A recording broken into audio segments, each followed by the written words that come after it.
Hello, everyone, and welcome to the Happiness Index's Disability Pride, Making Happiness Accessible. Who is the Happiness Index? Who are we? We're an employee engagement and happiness platform. We measure the entire, I don't even know what employer is, the entire employee experience with the key happiness and engagement drivers, which I'm going to talk to today with my guest, Victoria. My name is Matt Phelan. I am co-founder of the Happiness Index. I'm author of a book called Free to Be Happy.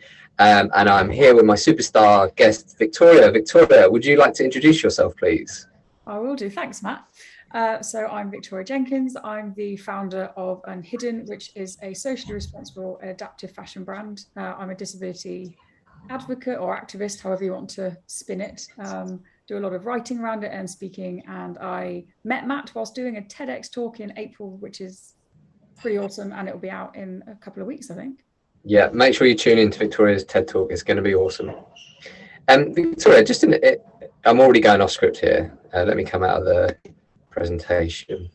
You know, you used the phrase activist. Yes. I'm in a guild group with people that it's run by Shireen Daniels, and they're activists in sort of an anti-racist movement. But one of the things that they talk about a lot is the energy it takes to be an activist, and they talk about burnout. And some of these people in this, like Shireen's one of my friends, so I'm always like trying to check in with her. Is that something that you recognise? Because it is doing what you do. Is it tiring? Yes, it is exhausting. And I think the thing, especially at the moment with disability rights and around the world, is because people are talking about it more, it means therefore I have to talk about it even more. So it has been quite draining. And, you know, like Disability Pride Month, something that I normally would have, you know, I talk about every single day. I am definitely it's really tiring to be on the ball every time something occurs within the news or a story around rights, especially with everything going on at the moment.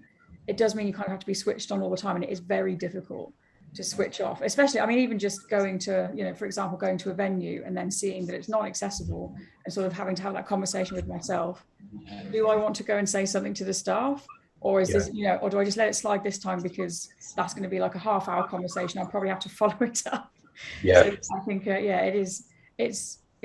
that's why I try and say advocate, because for activists, for me, is sort of, I don't know, it's also around accessibility. I think of an activist as someone that goes out and does protests and marches, and those are the sorts of events that I can't really do.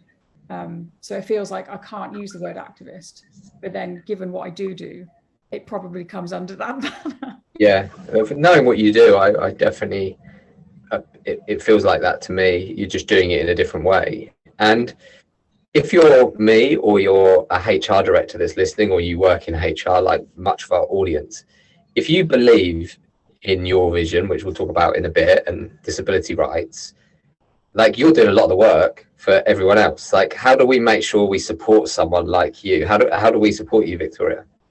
Oh, interesting. I think you've got, you know, there's got to be that sort of that starting point. I mean, most people, you know, some of the things that I say, it might be the first time they've heard it, but I think rather than shying away from it, I think there has to be that commitment to trying every day to notice it, in the same way that, you know, sort of anti-racism is a daily practice, really. It's something that, you know, we all have to make that effort to do. So I think to support it, it just means talk, you know, sort of not amongst yourselves, but make sure that, you know, you're then pointing out. I think, you know, you can know about access issues, for example, and there's nothing to stop you pointing them out as a non-disabled person. I think some people feel like they can only do it if it directly impacts them. And that's the problem then. That means that it's only disabled people pointing out bad access. That's great practical advice. I think I'm logging that in here. I hope all our listeners do the same, and I will definitely let you know if I do that. I feel like I'm going to put it on I'm going to make sure I do it the next time I spot it. Yeah. Victoria, you got some exciting stuff happening at Unhidden. Firstly, can you explain where the name Unhidden comes from, please? I can. It was a 5 a.m. thought, actually. And I know there was never any other brand name sort of in contention, really. I was mulling through like, what do I want to call it? And Unhidden is essentially, because we are the hidden community. I think the BBC actually even brought out a documentary called Hidden, the Silent Disabled Community, or something like that. And it's just the fact that we aren't seen, we're not included in a lot of things. I mean, obviously I do this through fashion, but it is sort of a global issue. across industries. So I called it Unhidden because I want us to be unhidden. I don't want us to be sort of kept to the side or considered niche, which I think a lot of people do, especially in the fashion industry. There's a lot of the time I hear the word niche. I'm like, 1 in 5 people isn't niche. And also the fact that it impacts everybody at some point, disability, whether it's temporary or permanent. Yeah, that's why essentially, like most, it's interesting the reaction from within the community. Like everybody understands why it's called Unhidden. Like I don't think I've ever had to explain it to a disabled person. They're like, oh yeah, no, totally get why you called it that. So yeah.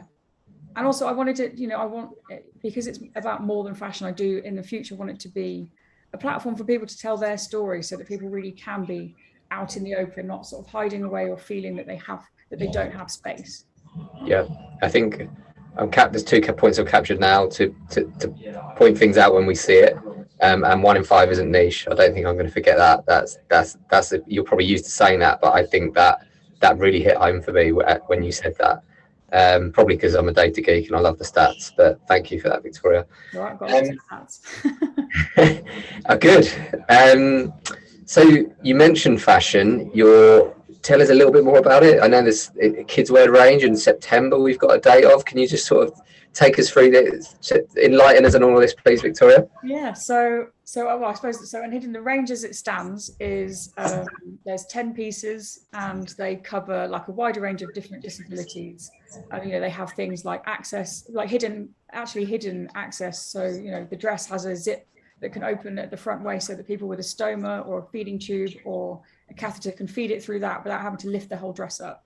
And there's a keyhole in it, so that people with chest ports haven't got to take their dress off, they can actually access it.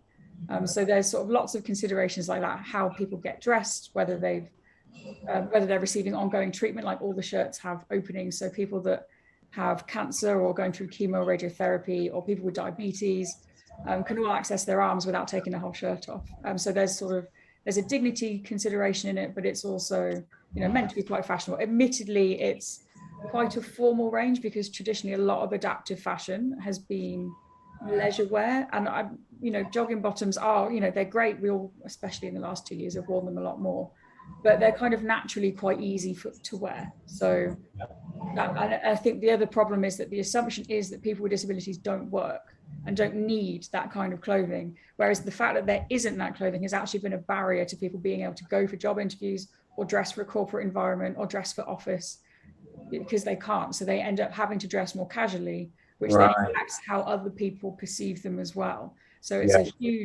quite a huge problem overall. But yeah, so it's all been made to order because I had no money. So I don't, and also from a socially responsible point of view, I was only making what was ordered. But obviously that does mean that things are more expensive, and then therefore the price point isn't as accessible as I want it to be. So I've got an open investor round, and that will mean that I can buy stock, which will bring the prices down, and people won't have to wait as long, to receive everything. Because at the moment the lead time is around about 2 months, but thanks to Brexit, customs, and all the rest of it, and the pandemic, it's quite difficult to get things sort of around countries. And I will say everything is also made from dead stock fabric, which means it's surplus fabric left over from other fashion brands that would otherwise go to landfill or just sit and go rotted in some warehouse somewhere. So I sort of try and keep my carbon footprint and impact as low as possible as well. And that is also because marginalized groups are the first to be impacted by things like climate change and natural disasters. And as I mentioned in the TED talk, we don't have an evac plan for people with disabilities in most countries. In fact, I'm pretty sure our government just said that no, there doesn't need to be a fire evacuation policy for people with disabilities in high rises, which after Grenfell is a bit of a kick in the teeth, to be honest. Anyway, I could go on about that, but we'll move along swiftly. So now I'm in the middle of designing my first full runway show. Wow. So I've done a couple of events for Fashion Week, but they were more airing a film that I talked about, or doing, sort of releasing a collaboration with another charity. But yeah, this one is full runway. It's really exciting. Obviously, it means that the range is expanding. There will actually be color in it. There'll be far more sort of, there'll be blazers, skirts, suits. There's going to be a lot more in there. But yeah, it's scary. It's exciting. But I'm also actually going out to the States first. So I'm going to take part in a show called Fashion is for Everybody, which is by an advocate in the States in Nashville. And then I'm going to take part in Runway of Dreams on the 12th in New York. Runway of Dreams is actually the founder of that. Her name is Mindy Shire, and it was her that persuaded Tommy Hilfiger to do adaptive fashion in 2015. So only the year before I had my idea for Unhidden. So wasn't too far behind the curve, but it's quite nice to sort of circle back into that. And now that I actually know Mindy, and then then I have to fly back here for the show on the 17th. Wow, 17th of September. Yeah. Wow. And so one of the things I'm trying to pick out some of the points here, so I can understand the listeners. It sounds like you're trying to, if people want to dress casually at work, that's cool. But it's bringing back the choice that actually they can dress formally and casually, and at the moment that choice is taken away. Is that, have I understood that correctly? Yeah, that's absolutely right. Well, that's the thing. The problem is choice. We can, and the thing is, when you have choice, you can choose how you want to express yourself. We take a lot of visual cues from people. So how they dress, sort of, and how you want to present yourself is also, that's your choice, and how other people might interpret it based on what you're wearing is also another factor. But if people don't have that choice, then it does take away your identity. And I mean, much like with me, 80% of the disabled community acquire their disability. They're not born with it. So that could be 80. So I just want to recap that. So 80% acquire it after birth. Is that correct? Yeah. So, that's overnight. Some people completely unable to wear their clothes, their entire wardrobe. So what do they do with those clothes? Yeah. So yeah, it's when you're already feeling quite vulnerable, and especially if something sort of, you've had an accident or something's happened really, really fast, to then suddenly also have that ripped away from you. It's just another layer that I don't think it's right. So that's why I want to change it. Yeah. So I just want to pick up on that last bit, right? Because you said 1 in 5 is not niche, but 1 in 5 are not doing what you're doing. You are obviously, as a fellow entrepreneur, there's a lot of work here. There's call it what we want, but there's the campaigning and awareness piece. Let's just call it that. There's the setting up a business in one of the most crazy times ever. You've set yourself pandemic, but all this stuff that's going on. Setting up a retail, I'm not trying to scare you here, Victoria. I'm just, what did I do? Where does the motivation come from? Where inside you is the motivation driving you to make? Because it's amazing what you're doing, but what's getting you up in the morning? Well, I think it's just every day. There's a new conversation with someone, or just seeing the reaction to people in the community, sort of saying, "I'm so glad someone's thinking about this or including us." And it's, I think one of the moments that always stays with me is the first photo shoot in September 2020.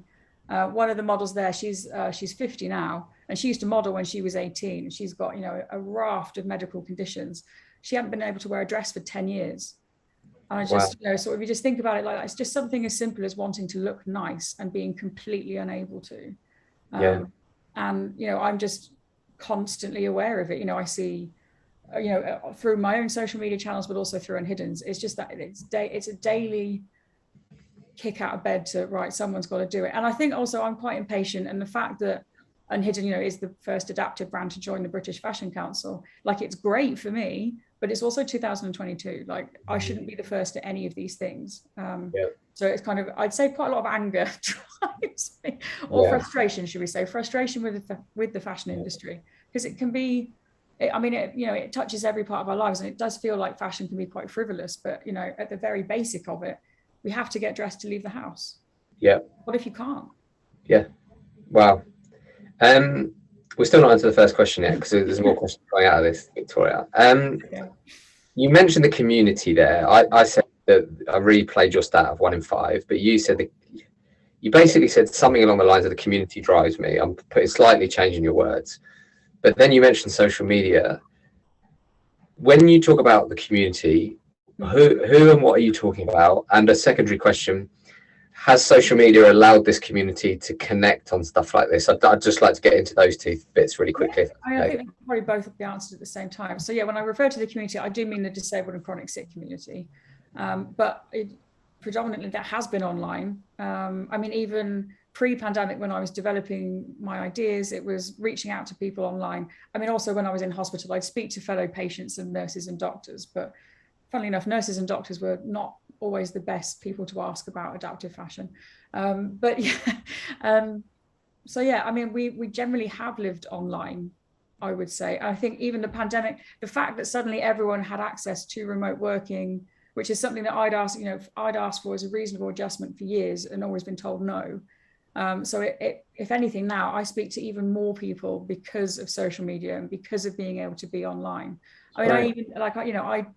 I did a talk for International Women's Day, but for a conference in Beijing talking about disability. I wouldn't have been able to do that generally, I wouldn't have even been invited to, but because they had this hybrid digital platform for it, we can all connect a lot easier. And especially if we spend so much time in hospital at appointments or, in bed or on the sofa, sort of feeling, don't get me wrong, quite sorry for ourselves.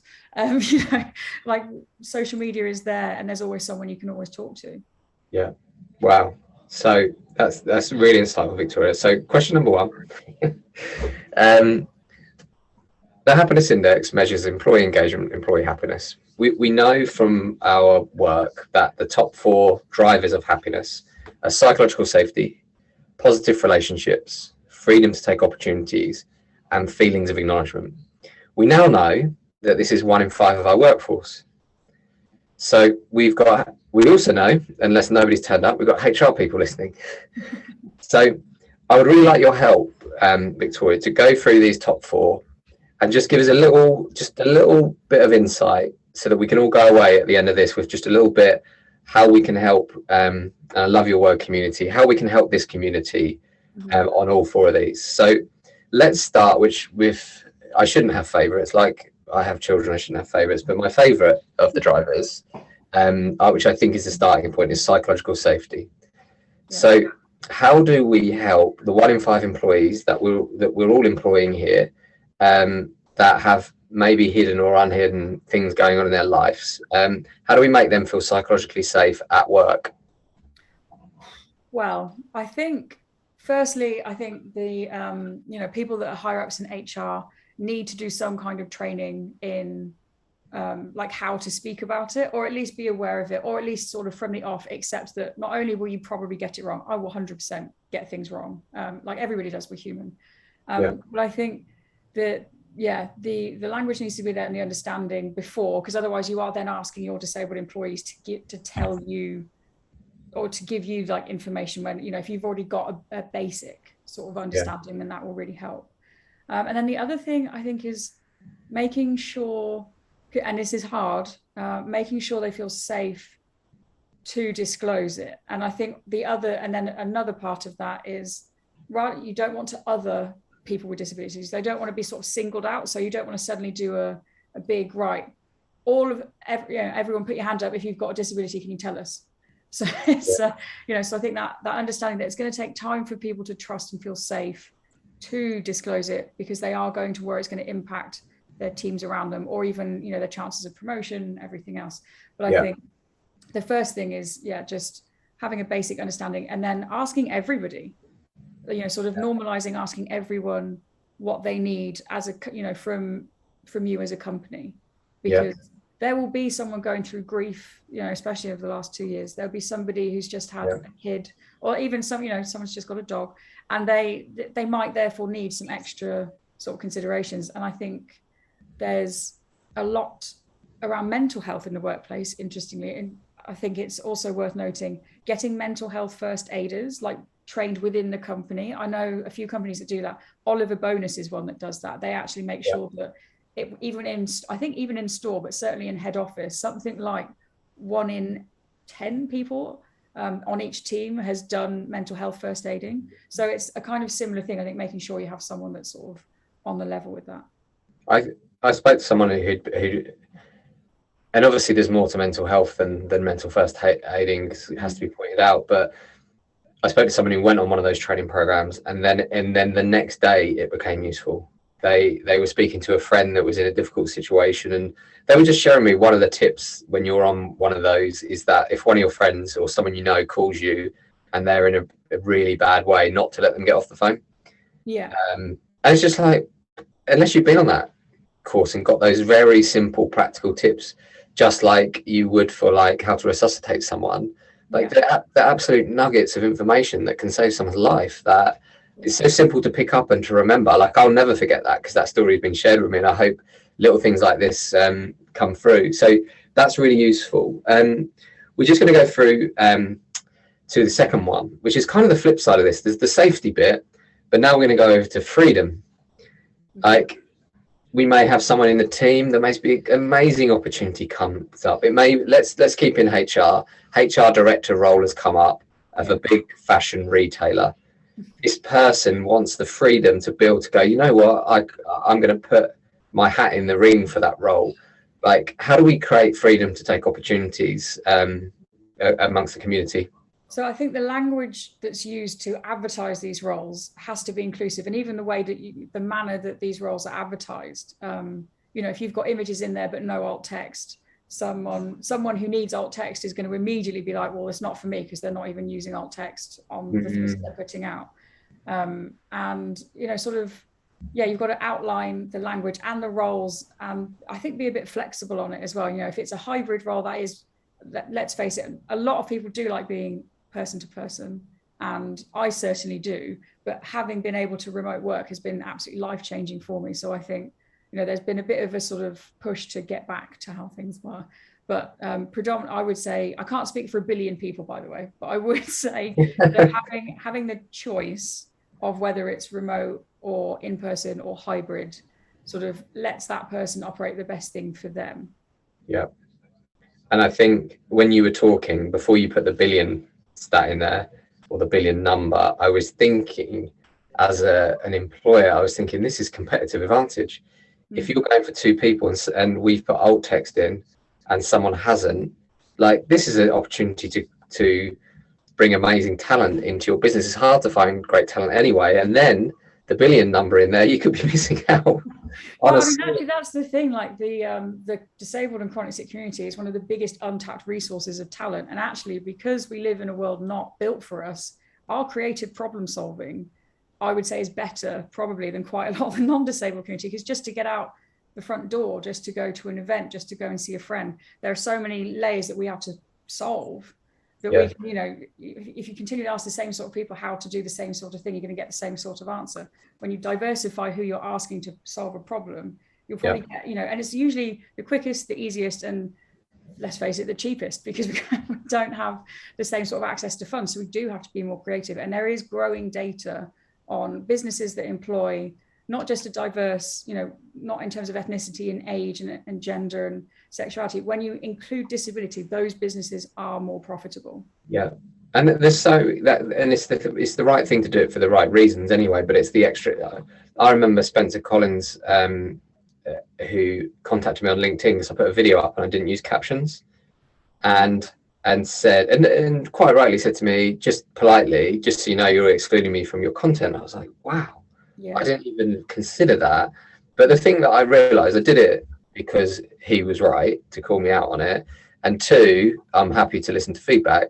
But the other thing I realized is captions are great for everyone anyway, because quite often you're in a loud place and you just want to have obviously they don't work for everyone, but there's so many benefits to do these things as well. So it's amazing.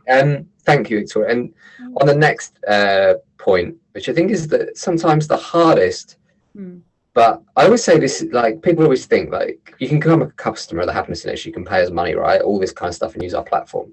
But the next one, feelings of acknowledgement, there's so much data out there that one of the number one most important things for employees is like a heartfelt thank you, right? Reminding the thank you team. But do you have any advice on how we can make people feel acknowledged? I think there's no denying, especially as we are in Disability Pride Month, but where are the businesses talking about it? Where's the merch? Where's the sort of corporate flag? Because there is actually a disability flag. We don't see that.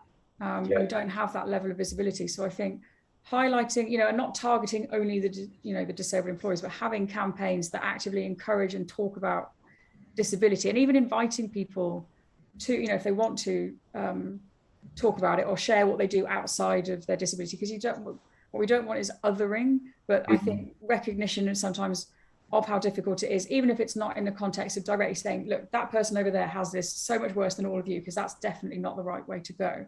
But saying, but sort of recognizing, I think, just their talents and what they bring to the table without mentioning their disability. That's probably one of the key things to do. And so mentioning I just want to capture that, Victoria, mentioning people's talents without mentioning their disability, is that right? Yeah. Okay. Yeah. Sorry, because it's sort of, there's like I said, there's a billion of us roughly, and we're not all going to agree. And some people want person first language, and some people are fine with disability, like saying I'm a disabled person rather than a person with a disability. And that's all choice. It's the same thing as with pronouns. It's choice and what you want. So it's not everyone has the same thing. I say disabled person because I talk about disability so much. If I had to say person with disability every time, I would just be saying like 1,000 extra words a day that I don't need to. And it's just quicker for me. But people have different feelings on it. So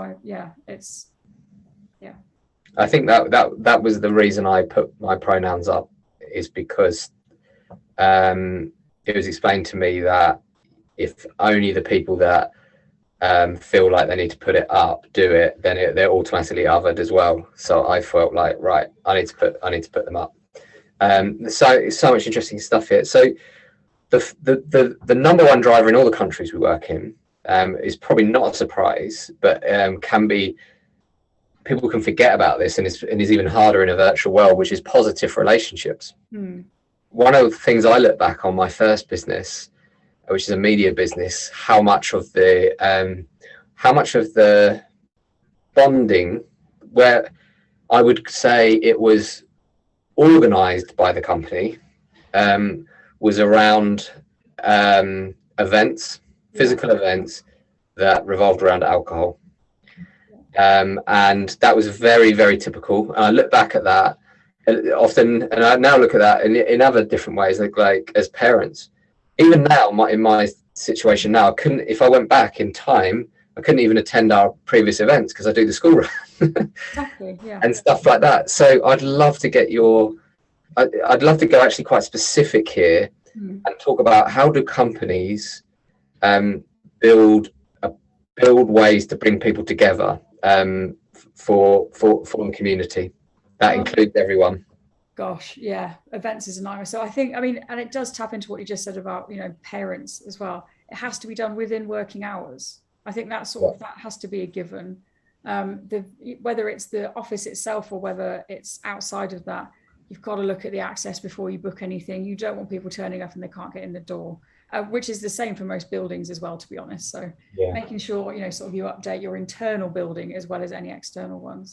And I think there's a few layers of it, giving people enough notice, because people, for example, like with an anxiety condition or with sensory concerns, they need to know, or, with neurodivergence of any sort, they need to know in advance exactly what's going to happen, and they need to be free to leave if they want to. If they're not enjoying themselves, they don't want to feel forced into going. You said, funny enough, I was talking to someone the other day who they used to they'd go for like the first drink, but not drink it, and then just sort of cat flap. They'd just leave without saying anything.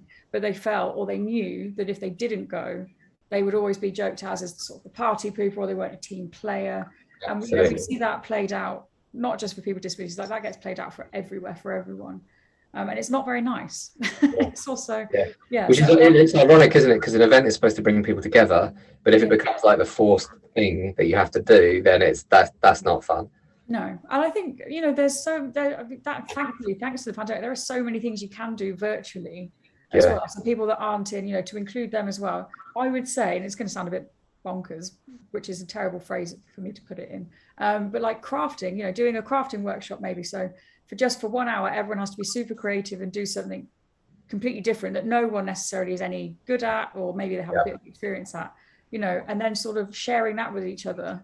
That, you bond over that. Everyone knows you bond over things that you've not done before, and sort of making sure that everyone can do that new experience together in a work setting that they already trust, with people they already know, rather than taking it outside and then making it about alcohol and drinking. So true. It's just, I think, and we are in the UK at the end of the day, do have a terrible habit of making sure that alcohol is part of every event. Yeah. But I think now that thanks to, there are so many brands that do non-alcoholic drinks. Yeah. So you could do a cocktail making class and just sort of highlight to people, if they don't want to drink alcohol, that there is an option. It's as simple as that. I think it's just considering every single layer to make sure that everyone can take part. And there will still be some people that for whatever reason can't or don't want to, but I think then there needs to be no judgment if people don't want to take part.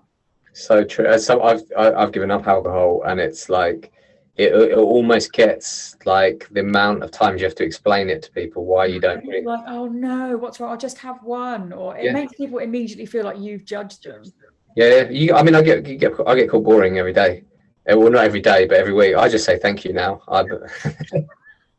Because there is research on how important it is to be boring for your own happiness. But that's another webinar for another day, Victoria. So that is so fascinating. So we're only on question number 1. Question number 2, you've already answered. We wanted to know how large the community is. Mm-hmm. In terms of, we've talked about the 4 areas of happiness.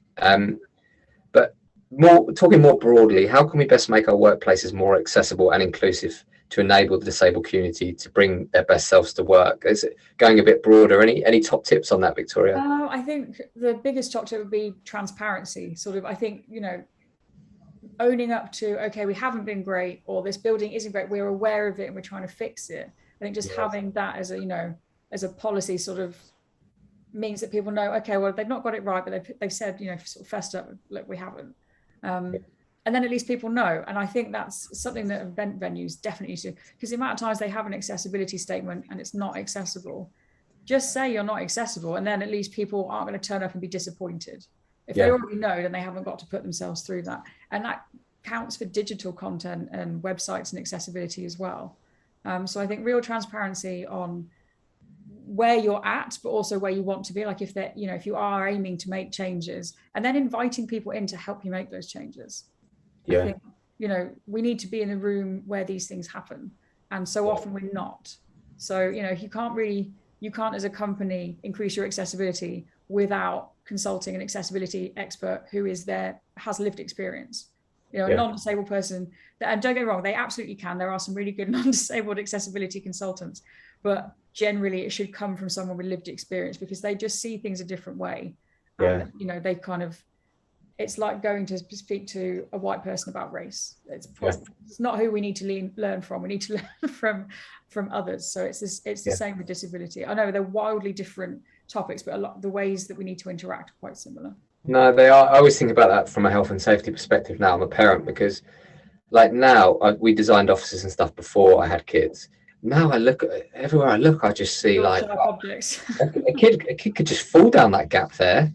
Because I didn't have lived experience of walking around with a 2-year-old that is just literally trying to jump on everything and jump off it, and I totally get your analogy, and the importance of having someone who's had that lived experience can help you understand it. So that's a really powerful point. The next question. One thing I will just dive in before I forget it though, but also to make it look nice, if that makes sense. Like most accessibility, especially when we're looking at buildings, it's thrown on at the end. It's usually quite clunky and medical looking. Like we don't have to compromise style and function. Like let's try and, make it something that everyone wants to look at, rather than be like, that's very obviously for that type of community and it's for them only. It's really important that, because also when accessibility is chucked on as an afterthought and things aren't built with accessibility in mind, it's never as fit for purpose as it should be. And it'll probably end up costing you, because you'll have to fix it anyway. So that's another. I know we've got a few architects and designers that listen to this, so I'm hoping that's influenced them. Definitely, Victoria. We're talking to you if you're listening. Ugly bathrooms, like come on. That's got to be one of your campaigns next year. That's got to be the next range. Yeah, funny enough, I am actually speaking to some people just like, really, do I have to redesign everything? Because it's just always ugh. That's got to be the name of your blog. Really? Do I have to redesign everything? Cool. This is only a question that could come from a data company, from ourselves. How can HR and internal comms teams approach handling sensitive information surrounding someone's disability to create a culture where everyone can thrive? So it's an interesting one. There's quite a lot of debate around this. People shouldn't have to disclose their medical history as such. Like, you can use occupational therapists for that, and they can't tell you exactly, all your medications and everything. That's not always relevant. The most important thing is, if someone tells you they're disabled, firstly, just believe them, rather than question it, and ask for proof, because that is inherently what a lot of HR has done in the past. Especially to me, like I had to actually give full medical records. I had to scan in hospital appointment letters, and that were discussing what we talked about, as proof. And that's really not very pleasant, and that should be up to the person to disclose it. That's incredible. I read something like that the other day around happiness. Someone said, they were talking about depression. They said, remember, nobody ever pretends to be unhappy. They only ever pretend to be happy.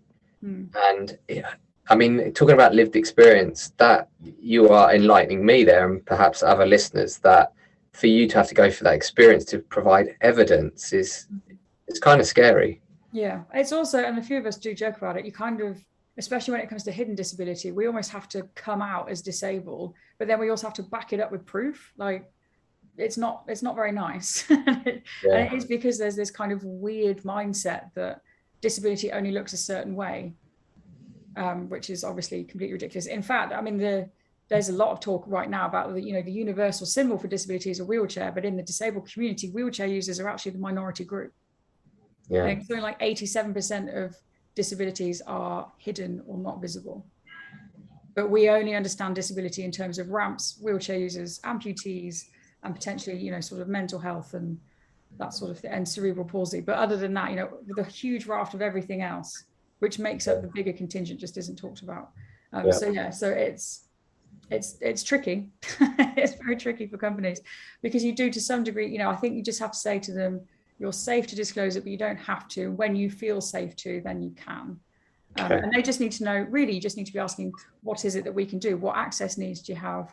What accommodations do you need? Or even just setting them up with an occupational therapy as part of your internal HR. Like, I worked, when I was at Jack Wills, they did that. They were like, we want to understand how we can support you without you having to tell us everything. Yeah. Here's an appointment with an occupational therapist. So I went through absolutely everything with them. And then they took their recommendations to Jack Wills, and HR just sort of worked with them and with me on that. So that's great. Honestly, they were the best company to work for. They were the nicest out of all the places I've been.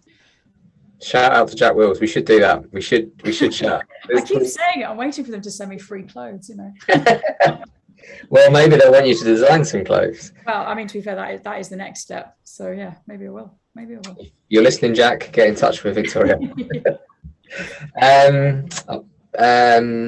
was about to point out that I know that it's not Jack, but then I realised, what's the point of doing that?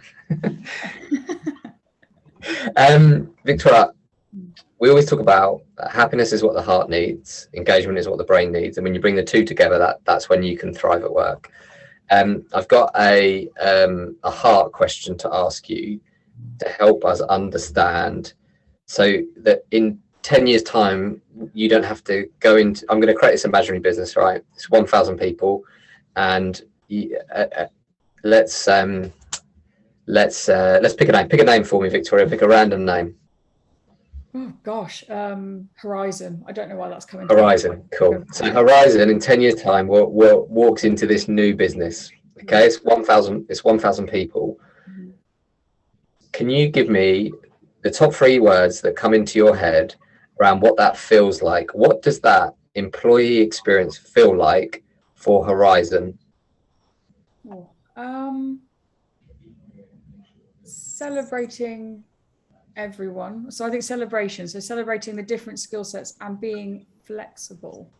Like, not everyone can work a 9 to 5. So if people have the flexibility as we're discovering to, like for me, for example, I work 10 till 5 most days. I say this, I'm a small business owner. That's clearly a fallacy these days, but I generally try and stick to that. And I can be super productive in 4 hours and get everything done. So I might not have to be run at a certain pace every single day of the week. So I think it's valuing, I think firstly, actually, just being every single person being able to go into that building, that's the first step, role, limp, whatever you want to say, for everyone to know that they go into this building and everyone can get into that building. That alone is, you know, huge, to know that in that environment they're safe. So safety, probably, that's actually another word I would say. Safety, flexible. I mean, the first point just doesn't seem like too much to ask for, does it? No, that's the thing. I mean, the whole community, we're just asking for equity. We're not asking above and beyond. I think a lot of, you know, previously when we think about language, people say special needs, which is a terrible connotation. No one should be using that phrase either. It's just needs. They're not special. They're not. And special kind of implies that they're extra, or that we are, you know, we need extra help. We don't. We just need to be considered. And, you know, and once you consider, and the benefit of that, you know, as I said before, it benefits everybody and excludes no one.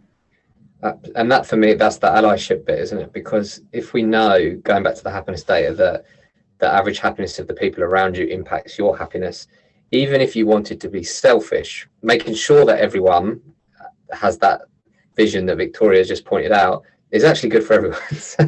No one loses and everybody wins. So it's quite frustrating that it's, you know, we're still fighting towards that. But I think as well, you know, we all, and you'll know more data on this than me, but, you know, in terms of employee retention, you know, most people with a disability or disabled people, if they're working with someone who's really thought about them, you have someone so loyal that, like, you actually retain, you haven't got to constantly replace that person in that role, because they will stay. Totally. And, you know, especially if they can be happy at the same time, even better. I don't know the exact number, but it is a pretty large one. Most people in the community, much like myself, we go self-employed because it is easier than constantly butting heads with an organization or a company that won't change for you. Absolutely. And there's a huge raft of us that go self-employed because it just, we're in charge then. We haven't got to explain to someone every day why we're late or why we need maybe an hour in a room just to chill. So I've taken so much from that today, especially as we go into wrap up around lived experience, because how powerful it is to have lived experience, because lived experience comes with emotions of being able to understand that emotion. Whereas if you're taking that experience secondhand, you're only reading about it, so it's a rational thought rather than feeling it. So the big thing I'm taking from here is how important it is to bring people into your organization that can understand it from that perspective. Otherwise, like we know at the Happiness Index, to move people through a change curve, they need to be able to feel the emotions, and you can't feel that emotion unless you've got people around from different backgrounds. So that's one of the big takeaways I've got. We've got 2 minutes. There was a couple of things you said about the fashion range that I just wanted to get right. So you mentioned the walk, the runway, the catwalk. Like what do we call that? Like what is that? Where is it? Can we join? Can we watch? Can we be there? Like what? Tell me about that. Okay, so well, funnily enough, actually, I don't have the venue yet because I'm scouting for it, because trying to have an accessible venue in central London, as you can imagine, is quite a challenge. And when you're also trying to get someone to give it to you for free on a Saturday night, that's another challenge. But not one if you're listening and you've got a venue, please get in touch with Victoria. And, you know, with the additional, I say challenge, it's not a challenge. I'm going to have 30 models because I don't want anyone to be having to do a quick change backstage, which is traditionally you'd have maybe 10 models and they all wear 3 outfits. That simply isn't going to work unless the show's an hour and a half long. Like it's not, and then it's just stressful and people lose interest. So 30 models with 30 looks. And it's on Saturday, the 17th of September. At 8:30. It will be live streamed as well. Obviously, it's going to be a bit of a hybrid event. There will be captions, there'll be BSL interpretation. It will be recorded so that people can sort of watch it at any time, and it will go on our YouTube channel. And where is your YouTube channel, Victoria? I think it's just Unhidden on YouTube. I think if you type in Unhidden, it definitely comes up. I don't do very much on that channel, which is terrible. And it's unhidden.uk on Instagram. I think Unhidden Fashion on Twitter, and then Unhidden Official on TikTok. Although again, I don't do enough across any of these channels because it's quite a lot. But if we get onto YouTube, we're going to be able to see it live streamed. Yes. Okay. And I do recommend also having a look at the film that I aired in February, which is on the channel. I think it's Unhidden Future Proof Fashion is the film, and that really it's only 3 minutes and 40 seconds, and it really explains what I'm doing. So the homework for everyone, you're all watching, I hope you're listening now. You've got to go and watch a video on YouTube. It's less than 5 minutes of your life. We need to get in the diary when the runway is going to happen. Yeah. And final bit, Mm-hmm. you mentioned like you were making stuff now and it was expensive, but you're trying to bring the cost down, blah, blah, blah. Mm-hmm. If we're really interested in the fashion side, can we buy it now, or is that more to come? Like, what's the actual update on retail? You can pre-order now, and it will probably arrive at the same time as stock, because the factory will just put it all together, because then it's less flights here and there and me shipping things around. So yeah, you can absolutely buy it now. It will just, I say 2 months because I just want to, it's usually quicker than that, but I prefer to say 2 months just to be on the safe side. And I should say as well, like, other than the seated trousers, which are specifically designed for wheelchair users, everything else is universal. So there's nothing to stop every single person on the planet wearing it. It's just, if you need the accessibility options, they're there. And they're quite discreet or not hugely noticeable. And this is universal design, essentially, which everyone should be aiming for. So, you know, it doesn't look like there's anything adaptive about it. So, you know, people aren't going to know. You could just support a social impact, disabled-owned brand. Yeah, and where do we go? Where do we buy it? That's unhiddenclothing.com. Although I will actually there's a new ethical department store opening. They're opening 4, but the first one's opening in Glasgow in December. It was meant to be September, but it's now December. And that's being coordinated by Landesco and Hemingway Design, who did Coal Drops Yard in King's Cross. So they're opening the first one in Glasgow, and they've got charities will be in there, social impact brands will be in there. It's going to be about community. There'll be refill stations. And they're going to have, so the first one in Glasgow, then Leeds, London, and Cardiff. So I will actually sort of be on high streets, hopefully by the end of the year. Wow. Your work is amazing. You are incredible, Victoria. And on behalf of all of our listeners, thank you very much. You're welcome. Thanks for having me.